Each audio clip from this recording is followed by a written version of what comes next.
इसको मैं सॉरी देता हूँ।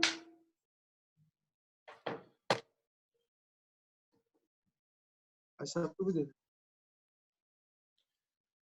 यसु के जिंदा पाक नाम में आप सब बहन भाइयों को पादरी नोबल सैमुअल का Bible TV global London studio से सलाम पहुंचे। उम्मीद करते हैं आप सब खैरियत से होंगे। बहन भाई, आज इससे पहले कि हम एशियन गॉस्पेल शो को शुरू करें, एक बहुत ही दुख की बात, ऐसा वाकया जो सबके लिए बहुत ही दुख का बायस है। हम इसके लिए बहुत ही परेशान हैं और दुखी हैं। खासतौर पर जो कराची में जो वाकया रूनमा हुआ, जिसमें बहुत सारे लोग जो हैं अपनी जान से हाथ को बैठे और बहुत सारे लोग जो हैं वो जख्मी भी हैं, हॉस्पिटल में हैं। जब PIA का जो जहाज वहां पर क्रैश हुआ, हम उन तमाम बहन भाइयों के लिए दुआ गो हैं कि खुदा उन सबको तसल्ली बख्शे जिनके अजीज उनसे बिछड़ गए हैं, और वो लोग जो कि हॉस्पिटल्स में हैं, खुदा उनको हिम्मत, ताकत, सेहत और तंदुरुस्ती अता फरमाए। इस खास मौका पर, जबकि ईद का मौका है और लोग अपने अजीज रिश्तेदारों के साथ खुशियां बांटने के लिए अपने घरों की जान जा रहे थे, ऐसे वक्त पे ये वाकया जो है ये हम सब के लिए बहुत ही तकलीफ देह है।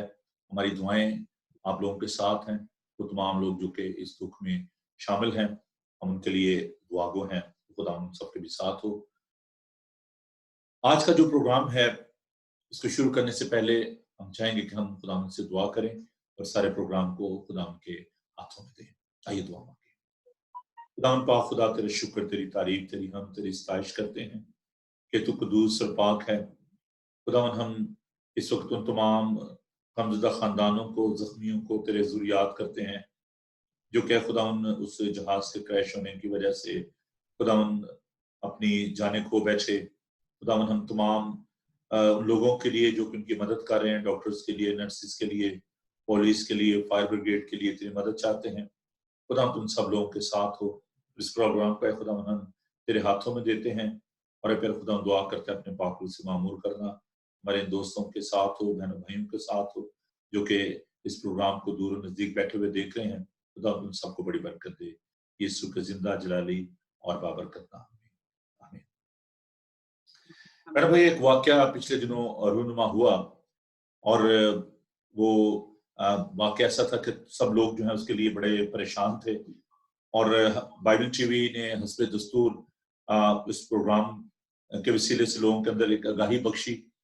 बाइबल सोसाइटी ने जो बुक्स शाया की थी उनके हवाले से सब लोग जो है वो बहुत ही परेशान थे।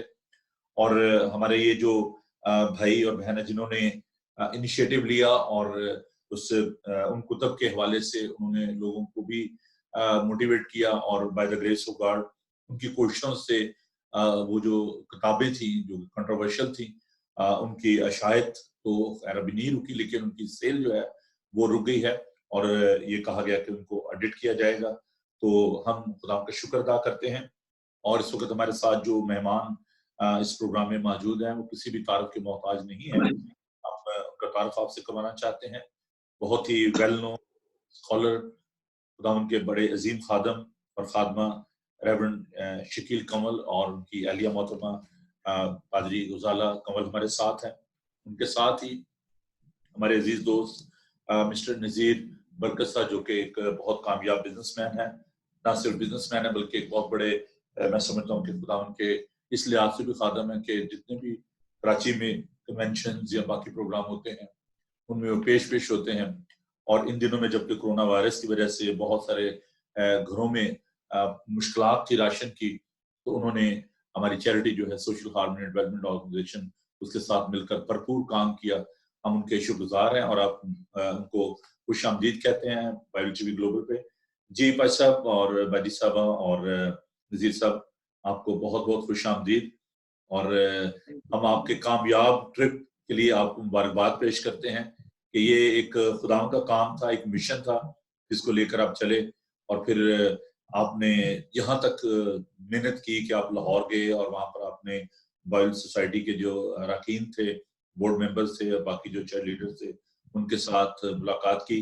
बहुत सारे लोगों ने आपको फेसबुक पे देखा जब मीटिंग्स हुई थी, लेकिन चूंकि आपने बाइबल टीवी पे इस इंटरव्यू को किया और लोगों को बताया आपने जो मसाइल थे, तो मैं चाहता था कि जरा थोड़ा सा अपडेट कर देते आप कि आपकी जो वहाँ पे मीटिंग हुई उसका क्या एजेंडा क्या था और फर्दर क्या एक्शन जो है वो बाइबल सोसाइटी जो है ले रही है।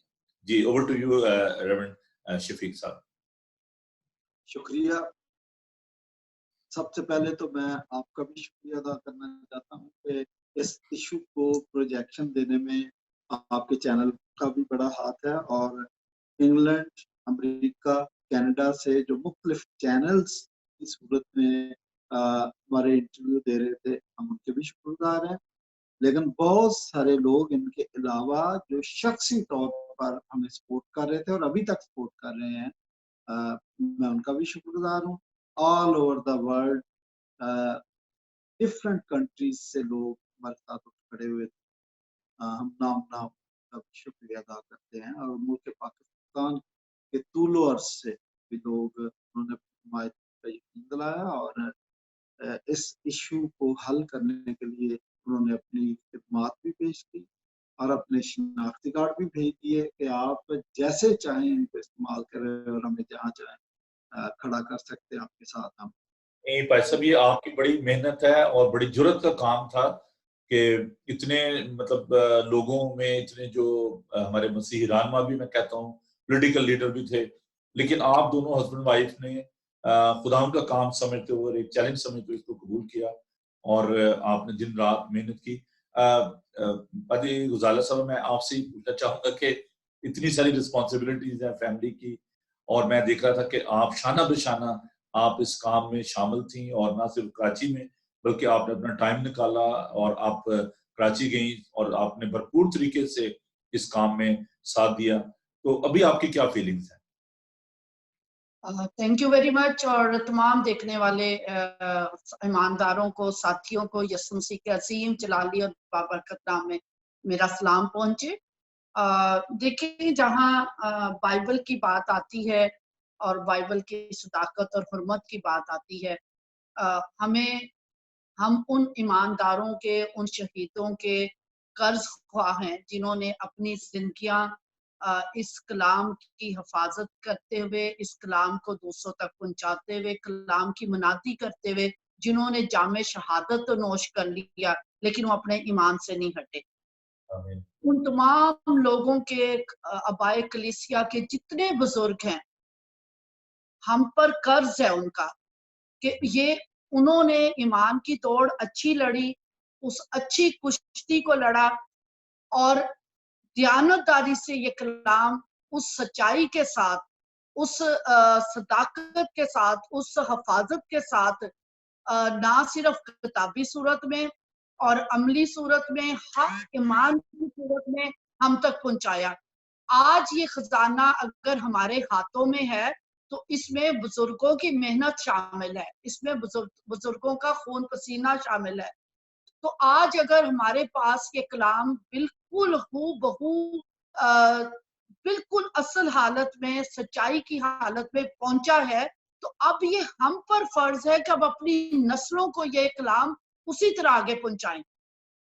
और अगर इस कलाम के ऊपर कोई हर्फ उठाता है तो हम बीइंग जो ईमानदार हैं, बिलीवर्स हैं, हमारा फर्ज बनता है कि हम ऐसी चीजों पे चौकन्ना रहें, क्योंकि खुदा के कलाम की गैरत रखना सबसे अहम बात है। और अगर ये कलाम हमारी जिंदगियों में नहीं है तो फिर हम कुछ भी नहीं हैं। तो इस वजह से आपने वजह फरमाया कि गुनाहू मसरूफियात, और खास तौर पर जब कोरोना वायरस का पैंडेमिक है, हर तरफ एक मायूसी भी है, हर तरफ एक लोगों के कारोबार बंद होने की वजह से लोग घरों में बैठे हैं। और मैं तो दिन रात इस जो राशन ड्राइव है उसमें लगी होती, मेरा चर्च, मेरे लोग सारे तो, और उसमें मेरे 4 अदद बच्चे भी हैं। और एकदम ये फैसला करना जब सारी तरफ से ईमानदारों का, ठीक है, दुनिया भर से हमें ईमानदारों ने यकीन दिलाया, उन्होंने कहा कि हम हर सूरत में आपके साथ खड़े हैं। पाकिस्तान के छोटे गांव से लेकर बड़े शहर तक दिन रात फोन कॉल्स का ऐसे तांता बंधा रहता था, जो मेरे लिए शख्सी तौर पर मैं अपना कहूंगी कि मेरे लिए तो बहुत ईमान को बढ़ाने का सबब बना कि हम वाकई जिंदा कौम है। हम अपने ईमान को जीना और उसके लिए कुर्बानी देना जानते हैं। लोगों ने कहा कि 50 शिनाख्ती कार्ड की कॉपीज चाहिए, हम भेजते हैं। क्या आपको चाहिए? हमारे साइन चाहिए, हम भेजते हैं। कईयों ने तो कहा हम 100 की तादाद में आ जाते हैं। यानी इतना हमारी कौम इब्तदाई में ये वाला बात है, जोश नजर आया लोगों के अंदर। ये तो भाई साहब है कि हमारी कौम जो है बेशक गुर्बत है जो भी, लेकिन अपने ईमान में मजबूत, हम शेरों की ईमान में रह रहे हैं, लेकिन फिर भी हमारे ईमान जो है बड़े मजबूत हैं। नजीर साहब, आप के लिए मैं बहुत खुदा का शुक्र करता हूँ कि अपनी तमाम मसरूफियात के बावजूद आपने पाजी साहब का और बहन का बड़ा साथ दिया, और आपका बेटा भी एहसन भी। आप मैं हैरान हो गया जब मुझे पता चला कि आप बाई रोड जो है वहां से गए हैं। और कितने 3 दिन लगे आपको? कितना टाइम लगा? 19 घंटे 19 घंटे में पहुंचे हैं और रास्ते में काफी मुश्किलात भी आई, मगर आप 3 दिन रहे ना? 3 दिन घर से बाहर रहे हम हैं। 4 दिन रहे। तो आप नजीर साहब, आप ठीक है, एक होता है कि चले नहीं किसी को अप्रिशिएट करना, साथ देना, लेकिन इस हद तक चले जाना कि नहीं जी, आपने सारी चीजों को एक तरफ रख के अपनी फैमिली को, बेटे को भी साथ लिया और लाहौर गए कराची से। तो जब आपकी चर्च लीडर के साथ वहां पे गुफ्तगू हो रही थी, तो कैसा आप महसूस कर रहे थे? क्योंकि आप एक ले पर्सन है, और जब बिशप साहब भी बैठे हुए थे, बड़े बड़े जो खुदा के खादमीन वहां पे बैठे हुए थे, तो आपको खुदा ने कैसे ये दिलेरी दी और आपने स्टैंड लिया? भाई साहब, आपको पता है कि सबसे पहले ये बात करना चाह रहा हूँ कि ये लॉकडाउन में सबसे बड़ी बात है कि खुदावन ने कोई बहाना नहीं मुझे लगाने दिया कि मैं बिजी हूँ, मैं नहीं जाऊंगा। इस तरह की कोई चीज नहीं, कि खुदा ने सारे रास्ते खोले हुए थे। और उसने, और एक बात जो मैं आपसे कहना चाहता हूँ कि जब खुदा आपको इज्जत दे रहा होता है तो वो इज्जत देनी नहीं चाहिए। बिल्कुल तो सही। खुदा ने मुझे इस काम के लिए चुना, मेरे बेटे को चुना, मेरे घराने को चुना, तो मैंने फिर कुछ नहीं देखा।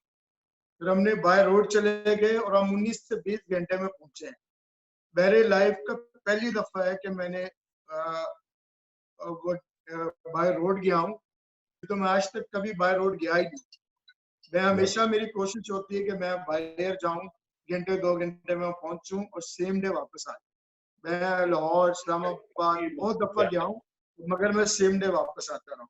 पर एक चीज जो आपने मेरे से सवाल किया, उसकी वजह मैं आपको बताने लगा हूँ कि मैं ही आज चीज कहना चाहता हूँ कि अगर खुदा ने मुझे बिजनेस में रखा है तो हो सकता है इस वक्त के लिए रखा हो, कि मेरे में वो कुछ झिझक नहीं है, मेरे में वो किसी कुछ चीज नहीं है, मगर मेरे में एक जज्बा था कि मैं खुदा के काम के लिए आऊं। मैंने कोई पर्सनैलिटी को नहीं देखना, मैंने किसी बिशप को नहीं देखना, मैंने किसी आलम को नहीं देखना, मैंने किसी प्रोफेसर को नहीं देखना। मैंने जो बात करनी है वो हक और सच की बात करनी है और कलाम के ईमान के मुताबिक बात करनी है। और मैंने यही किया। 80% जो मैंने बातें की, जो पाजी साहब तो डिफेंस कर ही रहे, 80% मैं भी साथ साथ डिफेंस कर रहा था। और सबसे ज्यादा जो बोलने वाला शख्स था उस मीटिंग के अंदर, वो मैं थे और पास साहब थे।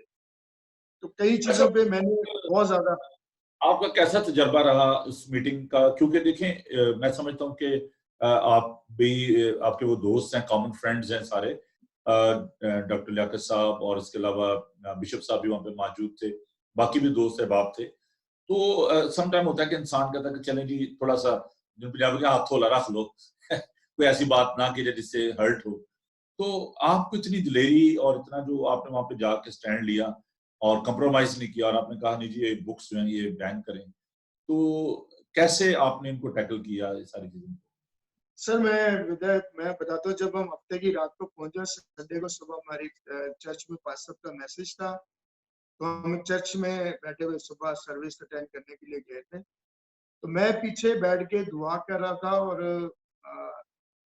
लैंड और नौ के मैं दुआ करता, घुटने टेक के दुआ करो, खुदा से यही कह रहा कि आपको एक और चीज बताऊं कि हम 2 दिन सोए नहीं थे। जब यहाँ से गए, एक दिन वो सफर और एक दिन जाने से पहले का सफर, हम बिल्कुल नहीं सोए। ना पाजी सब सोए हैं, ना हमारी सिस्टर सोई है, ना मैं सोया, ना मेरी फैमिली पूरी सोई है, कि हम तैयारी में लगे रहे। सिर्फ 2 से 3 घंटे पहले हम राशन डिस्ट्रीब्यूट करते रहे, फिर उसके बाद फिर वापस आए, फिर और काम थे, हम 2 दिन नहीं सोए।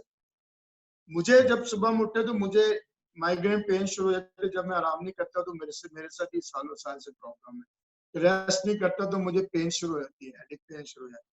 तो मुझे कल जब संडे की सुबह आई तो मुझे पेन शुरू हो गई और मैं चर्च में बैठ के दुआ कर रहा था, खुदावंद ये जो टाइम है, इस टाइम में मुझे कोई तकलीफ ना आने दे, कोई परेशानी ना आने दे, कोई तकलीफ ना आए, कोई सरदर्द ना आए। तो मैं पीछे बैठ के दुआ कर रहा था और साथ ये भी दुआ कर रहा था, खुदावंद ये जो बहुत बड़ा मसले में है, बहुत बड़ा इम्तिहान है मेरे लिए, और खुदावंद तो हमारा साथ देना और हक और सच की बात करने के लिए हिकमत देना, कुव्वत देना, ताकि हम जो बात करें वो बिल्कुल हक और सच की बात करें और ईमान के मुताबिक बात करें। तो जी यही मैंने किया। भाई साहब, आप थोड़ा सा अपडेट करेंगे जो मीटिंग का जो कंटेंट था या एजेंडा जो था, उसके हवाले से थोड़ा सा हमें बता दीजिए कि क्या मतलब उसमें फैसला क्या हुआ? मीटिंग का एजेंडा देख के तो हम हैरान ही रह गए थे, क्योंकि यहाँ से जाने से पहले हमें जो इंदिया दिया गया था वो था कि कंट्रोवर्शियल बुक्स पे बात होगी। और बल्कि उन्होंने तो हमने कहा कि इतनी दूर से हम आए और उधर जाके हमें ये खबर सुना दी जाए कि जी अभी तो मीटिंग्स होंगी 1 2 3। तो हमें आप बताएं कि क्या वो एग्री है कि ये कंट्रोवर्शियल मवाद निकाल देंगे, किताबों को बैन करेंगे, या कम से कम जो ज्यादा खतरनाक किताब है ऐसा उसको बैन करेंगे। माफ अगर मुझे थोड़ा सा माफ कीजिएगा, क्योंकि मैं एकदम से मेरे ज़हन में आया कि शायद कुछ नए लोग भी हों जो कि प्रोग्राम को देख रहे होंगे। जरा जस्ट ब्रीफली उनको बता दीजिए कि बुक्स का जो एक्चुअली प्रॉब्लम था वो क्या था, क्योंकि मैं सोच रहा हूँ कि कुछ लोग कह रहे हैं यार क्या बातें करे जा रहे हैं, कौन सी बुक्स की बात हो रही है। तो जरा जस्ट ब्रीफली 5 मिनट के लिए थोड़ा सा अपडेट कर दीजिएगा बुक्स के हवाले से थोड़ा सा कि क्या प्रॉब्लम क्या थी। ज्यादा नहीं, बस थोड़ा सा उसके बारे में बता दीजिएगा। जी भाई साहब। जी बीच में कहा गई थी, सॉरी।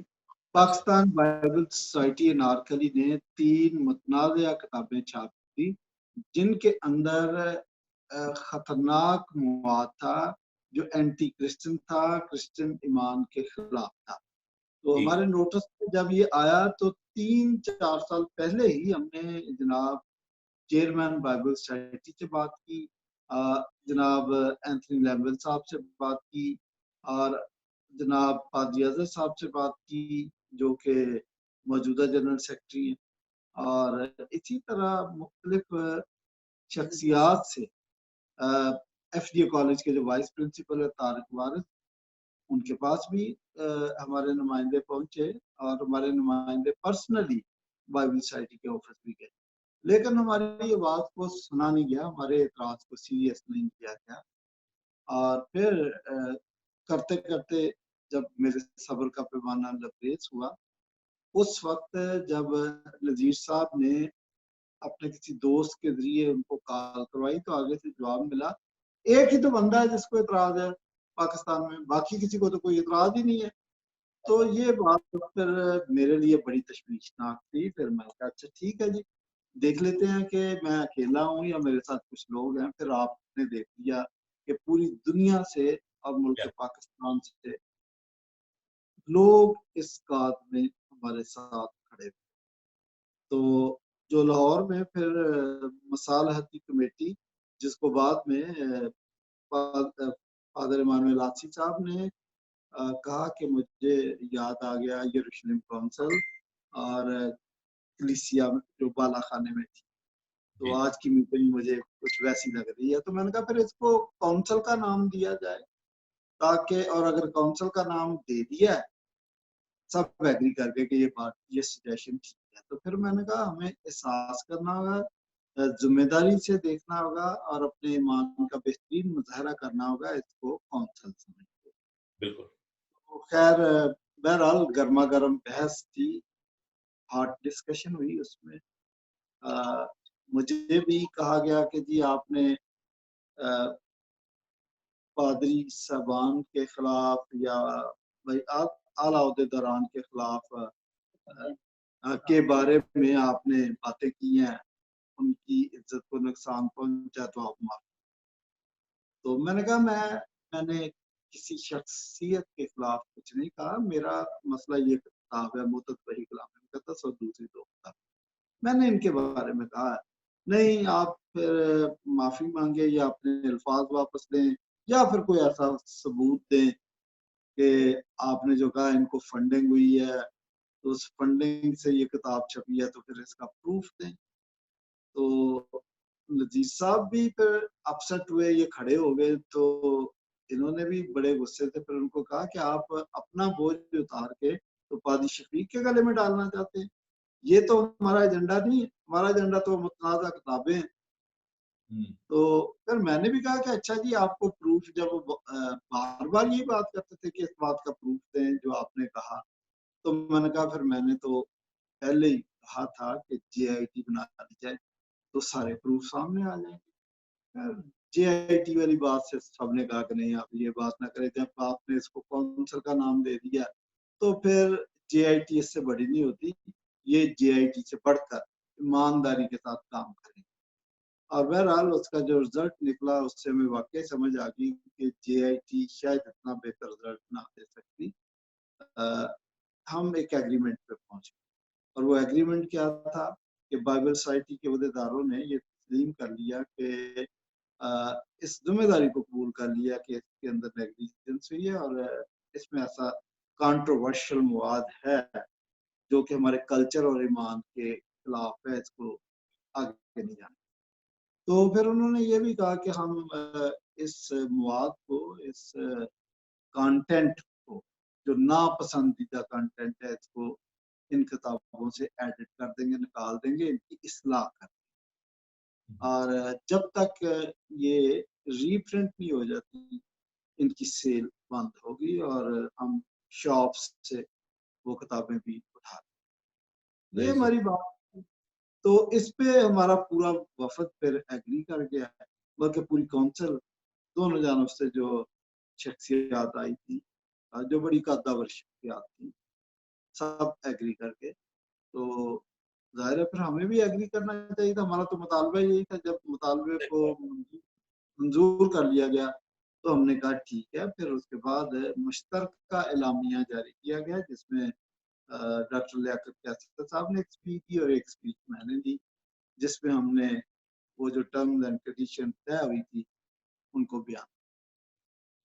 पैसा मेरे ज़हन में एक ख्याल आ रहा है कि एक राय मैं देना चाहता हूँ कि क्या ऐसा मुमकिन है कि कोई जॉइंट ऐसे बोर्ड या ऐसी कमेटी हो पूरे पाकिस्तान में, मतलब it's not a big deal क्योंकि कोई इतने ज्यादा राइटर तो है भी नहीं है, कि कोई भी जब क्रिश्चियन बुक छपती है, चाहे कोई भी इदारा छापता है, तो क्या ऐसा पॉसिबल है कि आपके तावन से कोई ऐसा बोर्ड बना दिया जाए, ऐसी कमेटी बना दी कि आइंदा में, मुस्तकबिल में कोई भी ऐसी बात ना हो, कोई भी किताब अगर कोई छापता है तो उसको वो उसमें से स्ट्रीम किया जाए, उस पे नजरसानी की जाए और फिर वो किताब जो है वो मार्केट में आए, ताकि ये नुकसान तो भी है ना, मतलब जाहिर है किताबों को वो उनको उनको बैन कर दिया गया है या उनको उनकी सेल रोक दी गई है।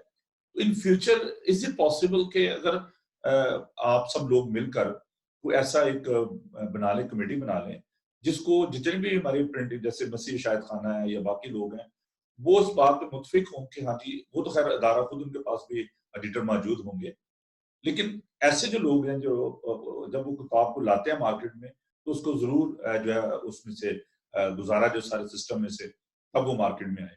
आप क्या सोचते हैं इस बारे में? आपने बड़ी खूबसूरत बात की है। Very good suggestion. मैं अप्रिशिएट करता हूँ इस सजेशन के लिए। और मैं आपको बताऊं कि ये जो काम हुआ है खुदा ने मैं इस्तेमाल किया, एक सोच पैदा हो गई है। डॉक्टर जूलियस कैसल साहब PhD न्यू टेस्टामेंट में उन्होंने किया है। उन्होंने इस काम में हिस्सा भी डाला था कि जो कंट्रोवर्सी, बहुत सारी चीजें थी, उनमें एक कंट्रोवर्सी ये भी थी कि न्यू टेस्टामेंट अरामिक में लिखा गया या ग्रीक में। इस किताब के हवाले से जो बाइबल सोसाइटी को अहदेदारों ने भी बयान दिया था वो यही था कि new testament was written in Aramaic. लेकिन डॉक्टर जूलियस कैसर ने एक 4 पेज का एक मजमून शाया किया और उन्होंने कहा कि new testament was written in Koine Greek, और साथ ये भी कहा कि कोइने ग्रीक में लिखा गया था, इसलिए वो हमारे पास महफूज है। और ये कहना कि मसीह यीशु के असल अल्फाज का रिकॉर्ड हमारे पास नहीं है, ये दुरुस्त बात नहीं। तो मैं उनको भी अप्रिशिएट करता हूँ और मैंने उनको कॉल करके अप्रिशिएट भी किया।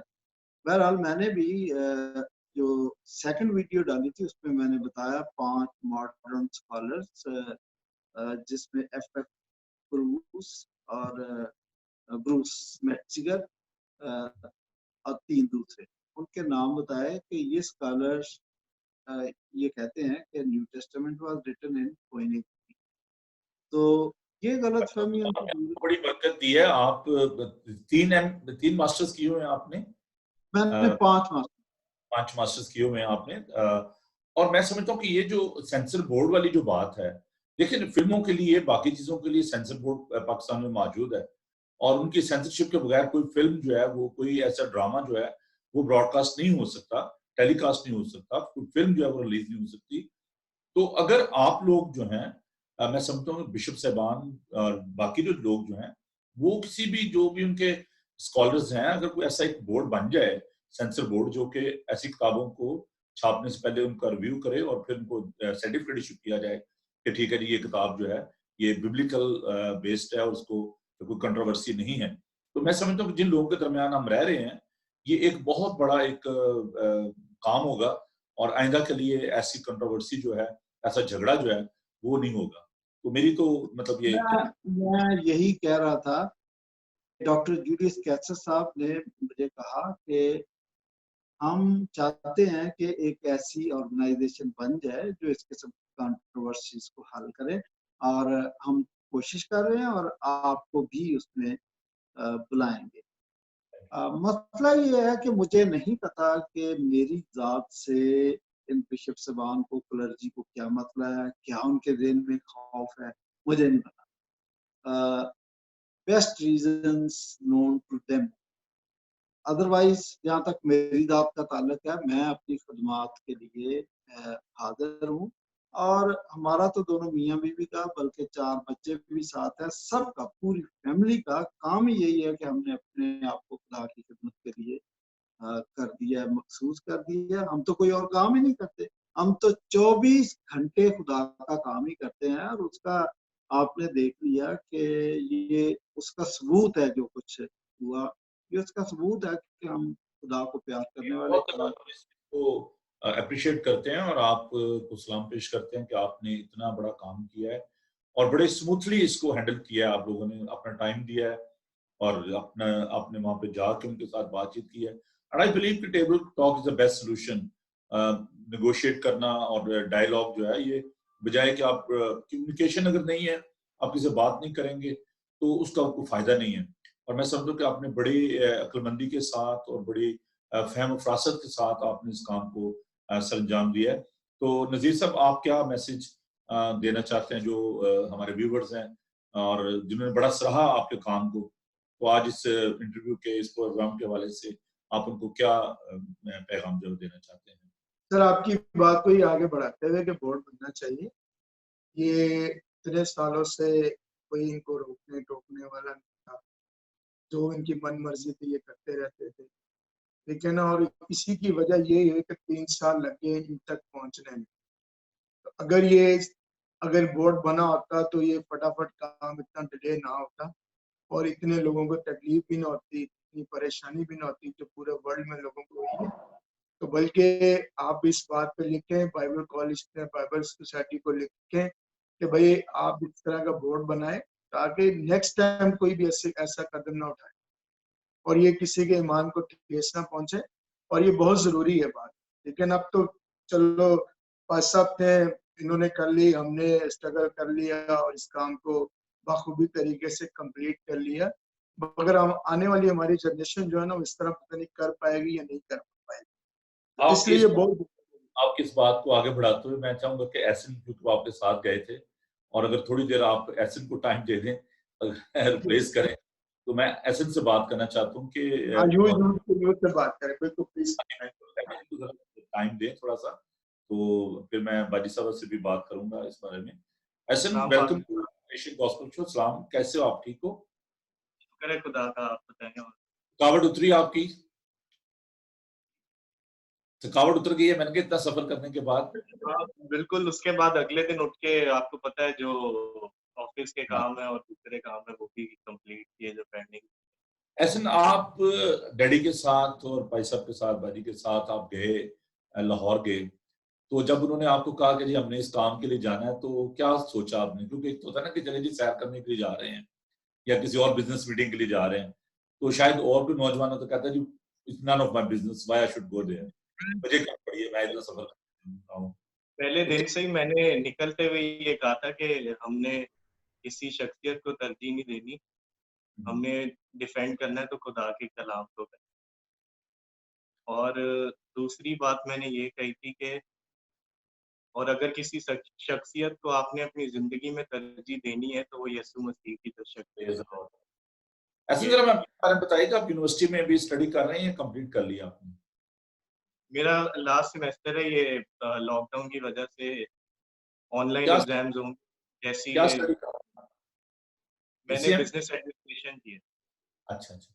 तो जब आप वहां पे चर्च लीडर्स के दरमियान बैठे हुए थे, they were all theologians, well educated, तो कैसे आपको ये जुर्रत आपको महसूस हुआ कि मैंने इनको यहाँ पे ये कंडेम करना है, इनको तरदीद करनी है इन सारी बातों की, और आपने कहा कि नहीं जी ये अच्छी बात नहीं है? मेरा एक ही सवाल मैंने काउंसिल के सामने रखा था जिसका मुझे जवाब तो नहीं मिला, लेकिन सवाल मेरा ये था कि अगर बाइबल सोसाइटी ऐसी किताबात मार्केट में देता है तो हम लोग यूनिवर्सिटीज में पढ़ते हैं और गिने चुने 60 स्टूडेंट्स की क्लास में 2 या 3 मुश्किल से क्रिश्चियन बच्चे होते हैं। हाँ जी। तो उनसे अगर उनके फेथ के डिफेंड करना हो और सवाल ये बाइबल सोसाइटी अगर ऐसी किताबें प्रिंट करे तो बच्चे अपना फेथ कैसे डिफेंड कर पाएंगे 50-60 स्टूडेंट्स के सामने, और जबकि जिस क्लास में भी आप जाएं तो ज्यादा से ज्यादा 1 या 2 बच्चा क्रिश्चियन होता है, बाकी हिंदू और मुस्लिम। तो मेरा तो सिर्फ ये एक क्वेश्चन था उनसे। इन दिनों में ऐसे ना आप पिछले कई दिनों से बल्कि आप अपने डैडी के साथ बाकी दोस्तों के साथ आप चैरिटी वर्क कर रहे हो, और आई रियली अप्रिशिएट दैट कि आपने हमारे सारे काम को भी साथ मिलकर किया, वहाँ पे राशन जो तकसीम किया, अभी भी आप कर रहे हो। तो कैसा महसूस करते हो जब आप ऐसे एरियाज में जाते हो, डिप्राइव्ड एरिया में, और वहाँ पर जाकर राशन देना, तो क्या फीलिंग्स होती हैं आपकी? मैं ऐसे एरियाज में जाके खुदा का शुक्र करता हूँ हमेशा कि उसने हमें इतनी अच्छी ज़िंदगी दी है और फिर भी हम उसकी नाशुक्री करते हैं। तो मैं कहता हूँ इन चीज़ों से हमें सीखना चाहिए और हमेशा एक ज़रूरतमंद का मसीहा बनना चाहिए।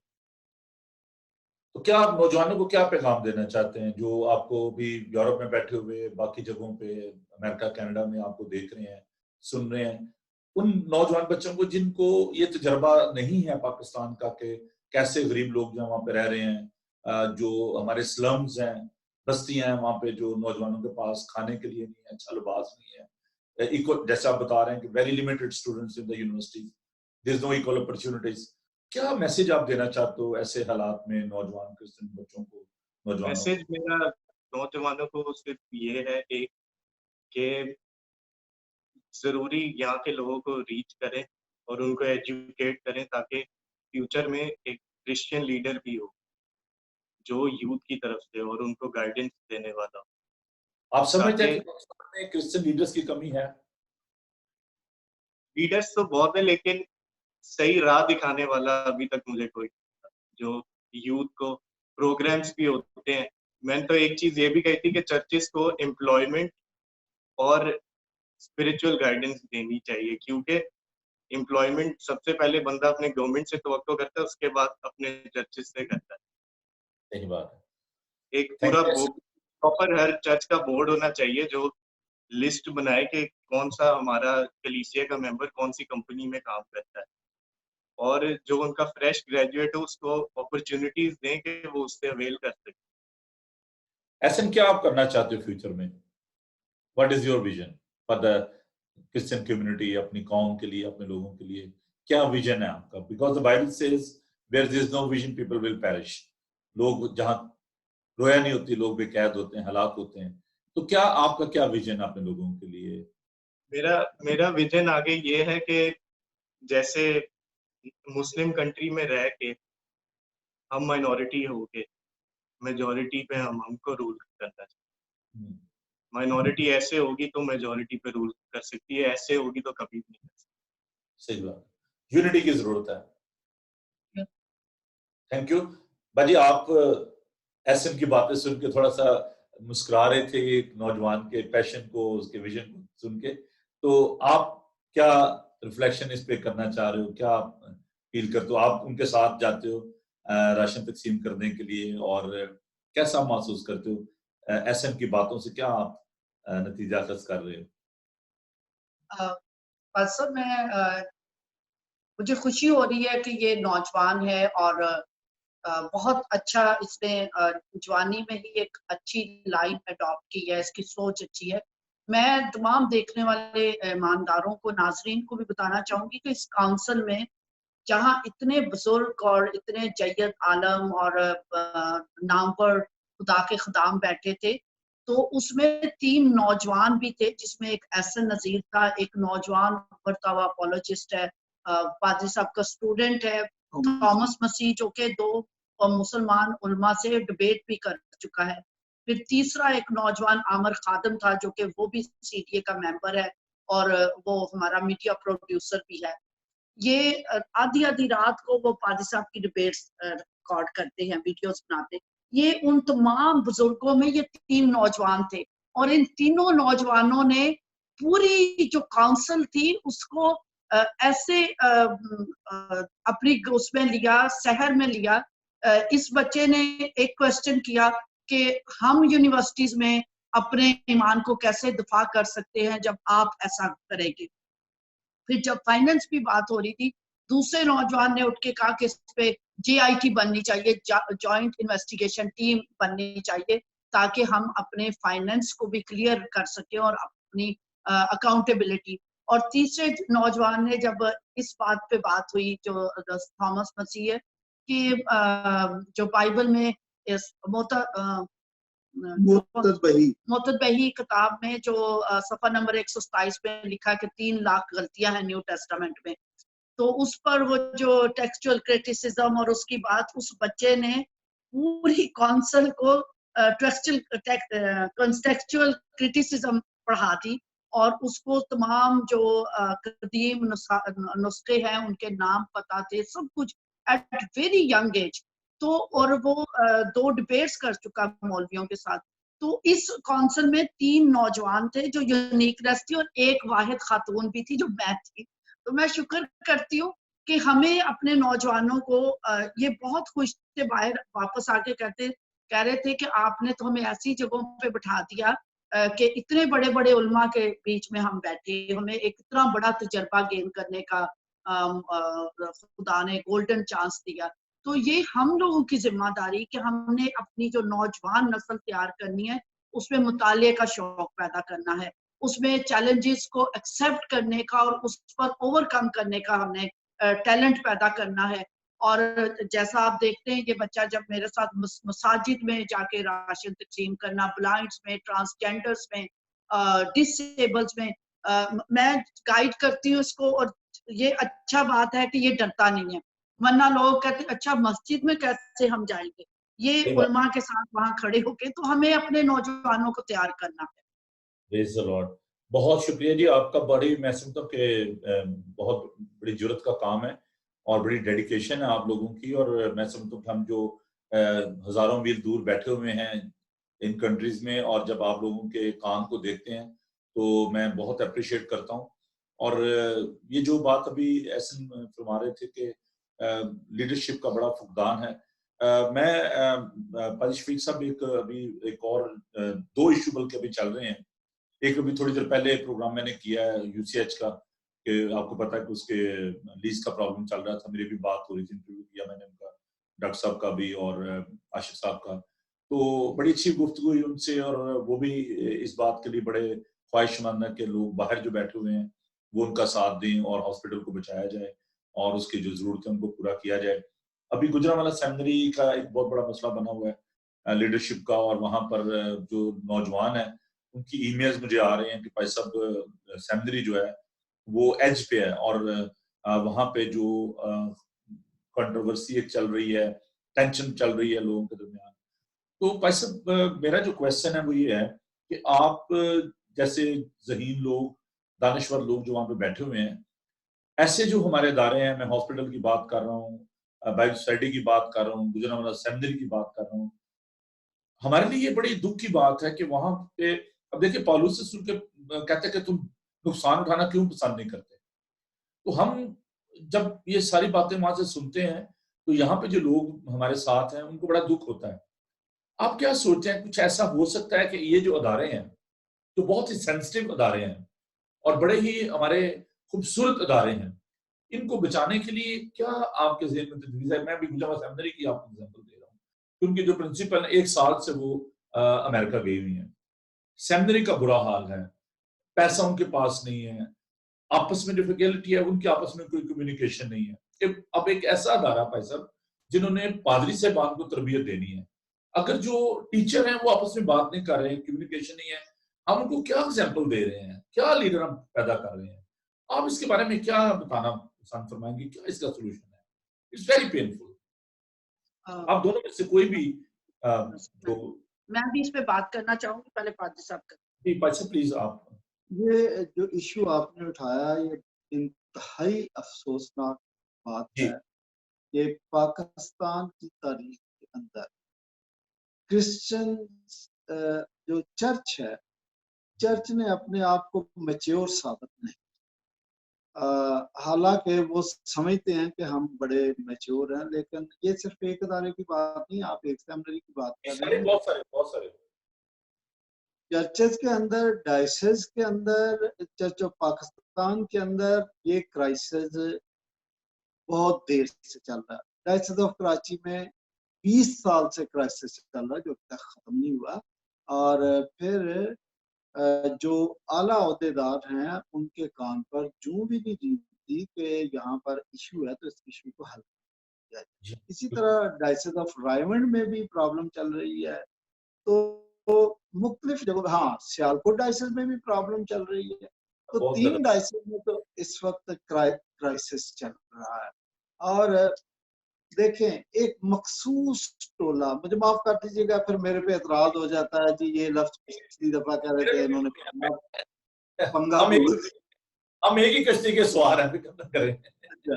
तो ये एक मखसूस टोले ने हुक्मरानी कर ली, उसके बाद कोशिश करते, उन्होंने सेटअप ऐसा बना लिया। कॉन्स्टिट्यूशन बड़ा खूबसूरत है, लेकिन उस कॉन्स्टिट्यूशन की हर बंदा वायोलेशन कर रहा है। वायोलेशन करने के बाद करप्शन भी बहुत है चर्च के अंदर। वो कीमती जायदादें जो हमें अंग्रेज दे गए थे, और भाई असमल साहब कल एक प्रोग्राम में बता रहे थे कि जो क्रिश्चियन जो चर्च थे उस वक्त ब्रिटिश गवर्नमेंट उनके खिलाफ थी, उनके हक में नहीं थे। वो उनको कहते थे ये हमारे लिए ट्रबल पैदा करते हैं। अब पता नहीं क्या क्या पापड़ बेले, और वो उन्होंने जायदादें बनाई, चर्च बनाए, और क्रिश्चियन अदारे बनाए, मिशनरी अदारे बनाए, हॉस्पिटल बनाए, कॉलेजेस बनाए। लेकिन जो पाकिस्तानी लीडरशिप थी, बहुत सारी जगहों पे, मैं ये तो नहीं कहता कि सारे बिशप इस करप्शन में मुलव्वस थे, लेकिन ज्यादातर लोगों ने चर्च को तख्ता मशक बनाया और खुदा के कवानीन को, चर्च के कॉन्स्टिट्यूशन को वायलेट किया। बहुत सारी इसकी मिसालें हैं। तो जो आप गुजरावाला सेमिनरी की बात कर रहे हैं, मेरे लिए, मैं तो आपसे ही सुन रहा हूँ, बड़ी अफसोसनाक से वो बड़े परेशान हैं। देखिए, कोरोना वायरस एक बहुत बड़ा इशू बना है, पूरी दुनिया का एक अलमिया है इस वक्त। हजारों लोग जो है मर रहे हैं, क्योंकि लाखों की तादाद में जो लोग चले गए हैं। तो हम, ये जो अदारे हैं, ये ऐसे अदारे जिन्होंने लोगों को, we are like a salt, we are like a light. हमने लोगों को प्रिजर्व करना है, हमें लोगों को अच्छी बातें बतानी है, मोहब्बत प्यार की बातें करनी है। हमारे अपने अंदर इन अदारों में जहां से पास्टर ने तैयार होना है, वहां पे झगड़े हो रहे हैं, वहां पे कोई स्पिरिचुअल ग्रोथ नहीं है, कोई लोगों की तरबियत ठीक तरीके से नहीं की जा रही। तो वो जो लोग जब बाहर जाएंगे सोसाइटी में, तो क्या लोगों को सिखाएंगे? और मैं, जब से मुझे ये पता चला, आप जैसे मैं आपसे भी शेयर कर रहा हूँ, और वहां पे जो एक इशू चल रहा है अभी, अब प्रॉब्लम ये है कि जो इंस्टीट्यूशंस हैं, एजुकेशन इंस्टीट्यूशंस हैं, अनफॉर्चुनेटली वो काम कर रहे हैं मेन स्ट्रीम चर्चेस के अंदर, जैसे प्रेस्बिटेरियन चर्च है उसके अंडर है, बोर्ड है, मॉडरेटर हैं, बाकी लोग हैं जो कि उसके कहने चेयरमैन है, वो डिक्टेट करते हैं प्रोफेसर्स को, प्रिंसिपल्स को, तो वो कैसे काम कर सकते हैं आजादी के साथ? इन मुल्कों में ये बात नहीं है। All the head of the institution they are independent, और उनका अपना बजट है, खुद वो काम करते हैं और कोई भी उनको इन्फ्लुएंस नहीं करता। लेकिन ये अदारे जो है, मैं समझता हूँ कि बहुत ही इनकी हालत जो है वो बड़ी पतली है, और ये बड़े दुख की बात है। बाजी आप कुछ कहना चाह रही थी? आप हाँ जी, जो देखिए काजी साहब, अलमनाक सूरत हाल है कि एक शख्स 5 अदारों का चेयरमैन है। ये तो नौजवानों को तो आगे आने नहीं देते। हाँ जी। पहले रिटायरमेंट की उम्र 60 साल थी। पाकिस्तान का चीफ जस्टिस 60 साल की उम्र में रिटायर हो जाता है, 65 साल की उम्र में, और जजेस 60 साल की उम्र में, जजेस 60 साल की उम्र में रिटायर होते हैं और चीफ जस्टिस 65 साल की उम्र में। लेकिन हमारे यहाँ भी बिशप साहिबान की उम्र 60 साल रिटायरमेंट की थी। 60 को 65 किया, 65 को 67 किया, 67 को 70 किया, और अब एक नई मुहिम चल रही है कि ताउम्र इसको बिशप रहने दिया जाए। और इतनी बुरी ये जड़ें गाड़ लेती हैं कि अपने रिश्तेदार, अपने बेटे बेटियां, वो सिर्फ ओहदों पर विराजमान होते हैं, यूथ को आगे नहीं आने दिया जाता। और एक एक शख्स से, क्या यहाँ नौजवानों की कमी है कि वो टैलेंटेड नहीं है कि आपने सारे बुजुर्ग और फिर मैं भी कोई सख्त लफ्ज इस्तेमाल कर दूं कि आपने एक एक शख्स को 10 अदारों का चेयरमैन बनाया हुआ है। फिर मुंह चेहरा परस्ती बहुत है, चेहरे को देखकर लोग एक दूसरे का लिहाज करते हैं। ना ये टायर्ड होते हैं ना ये रिटायर्ड होते हैं, ना ये टायर्ड हो रहे हैं ना रिटायर हो रहे हैं। हाँ जी, मुझे थोड़ा सा मौका दीजिएगा। ये चर्च ऑफ पाकिस्तान में 68 इयर्स एज लिमिट थी बिशप की, तो जब इन्होंने उसको 70 साल किया तो मैं बड़ा बरहम हुआ। मैंने एक दो बिशप साहबान को कॉल की, मैंने कहा कि बिशप साहब, क्या तीसरी जंगे अजीम लगी हुई थी कि बंदे मर गए थे, कोई बंदा नहीं मिल रहा था, या ये लावी खानदान के बिशप आपको मिल गए हैं कि इनकी चमड़ी बड़ी अच्छी है कि इनको 70 साल तक मौका दे, को कौम का बेड़ा गर्क करें? भाई एक इनकी एज लिमिट होनी चाहिए, या मैं तो कहता हूँ कि सीनियरिटी की बेस पे बिशप बने, और वो 5 इयर्स के लिए 5 इयर्स के लिए बने, या उसकी एज है तो 4 साल के लिए बने। और बिल्कुल एसन कह रहा है कि बोर्ड इंटरनेशनल होना चाहिए, देसी लोग आपस में मज्जा दियां भैणा मिल जाते। भाई साहब, यहाँ पे यूके में यहाँ पे मॉडरेटरशिप के लिए और बिशप के लिए वो लोगों को मिलते करते हैं कि आप बन जाए, हमारे पास लेटर आते हैं सिर्फ फलां जगह पे मॉडरेटर की जरूरत है, आप बनना चाहिए। लोग बनते नहीं, क्यों? कहते हैं कि नहीं, I am not capable of doing that. और बिशप का भी ये है कि यहाँ पे कोई कंपटीशन नहीं है, हमारी सैलरी जो है सब पादरियों की इक्वल है, चाहे कोई गांव में है चाहे कोई शहर में है। तो बहुत सारी चीजें हैं जो कि हमें वेस्ट से लर्न करने की जरूरत है। हमारे प्राइम मिनिस्टर साहब इमरान खान साहब हर बात में वो कहते हैं कि जी देखें, इंग्लैंड में ऐसा नहीं होता, पाकिस्तान में ऐसा हो रहा है।